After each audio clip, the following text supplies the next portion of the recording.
Guten Morgen, Simon. Ja, Kannst du bitte erklären deine Arbeit über dieses Auto vom Anfang bis heute?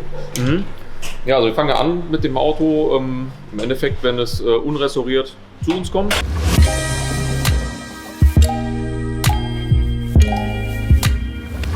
Wir den Auftrag kriegen, es zu restaurieren. Und das war eins von den Autos, was in relativ schlechtem Zustand war. Ja. Stand schon in Grundierung und war aber im Prinzip wirklich schlecht gemacht. Und deswegen wird das Auto dann erstmal komplett demontiert, was noch alles dran ist. Es fehlten auch ein paar Teile an dem Auto, was das Ganze immer problematischer macht. Ja. Weil man natürlich immer gucken muss, dass man die Fehlteile dann auch noch beschafft, was bei diesen Autos ja relativ schwierig ist, wie man weiß. Ja. Und vor allen Dingen, was es schwierig macht, ist erstmal seine ganzen Listen abzuarbeiten von dem Auto, die ganzen Stücklisten, ob alles vollzählig ist. Ja. Wenn das Auto halt nicht komplett zusammen ist am Anfang, ist es umso schwerer, weil die ganzen Einzelteile dann auseinanderzulegen, macht es schwieriger. Wenn das Auto zusammen ist und man das abbaut, dann weiß man, das ist alles da. Und hat diesen Auto Unfälle gehabt oder war kein solches Problem?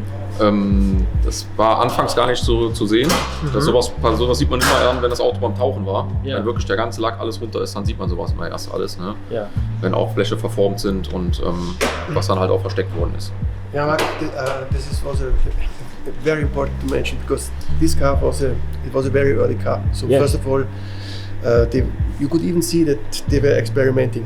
But the thing is also the car had a big shunt on the right hand side, and we didn't see this in the beginning. But when we did take off the coach work, we started seeing it, and then the big discussion was with the customer: do we bring the wing back to its original condition before the accident, or do we make it parallel to the left? Yeah. And this one customer wanted to have it parallel. So my coach builder more or less mirrored this wing to that wing and rebuilt this wing from here on complete.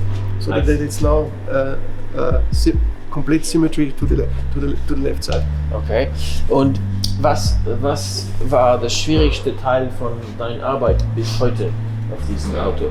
Das größte Problem, schwierigste zu machen? Eigentlich speziell jetzt gar nichts. Also das größte Problem an den Autos ist, dass die halt logischerweise handgebaut sind und dass kein Teil auf ein anderes passt. Also man muss im Prinzip jedes Teil, was man einbaut, muss man anpassen. Es passt nichts. Okay, das ist viel Zeit. Hold-on gibt's nicht. Und man muss ganz genug arbeiten. Genau, ganz genau arbeiten. Und dazu kommt, wie gesagt, es ist ein sehr frühes Auto. Es hat noch karosseriemäßig ist es noch ein bisschen anders teilweise als die späten Sebrings. Man kann das hinten erkennen, dass er noch einen Single-Tank hat in der Mitte, dass die Auspuffanlage noch im Schweller liegt und das haben die späten Sebrings alle nicht. Und deswegen sind auch die Teilekataloge zum Beispiel, die es ja noch gibt von Maserati, befassen sich teilweise gar nicht mit allen Änderungen. Man erkennt meistens nur die späten Bilder, aber die frühen nicht. Und das sind eigentlich die größten Probleme, weil da muss man gucken, wie was passt, wie es vorher war. Und das ist ganz wichtig, dass man vorher halt sehr, sehr viele Bilder gemacht hat von der Demontage, damit man sowas weiß. Ne? Das ist eigentlich sonst ist das wie Fahren ohne Lichter. Genau. Ja, genau. Und hast du das Motor selbst wieder neu gebaut? Den Motor habe ich nicht gebaut, den hat der Herr Wagner gebaut, unser Werkstattleiter. Okay. Aber ich baue sonst auch die Sechszylinder hier auf, ja. Okay. Und er hatte nicht zu viele Probleme mit diesem Motor? Das war ganz normale wieder. Also so einen Motor aufzubauen ohne das geht immer etwas Besonderes. Es ist immer irgendwas Besonderes dran, genau. Das ist wie mit den Karosserien. Okay.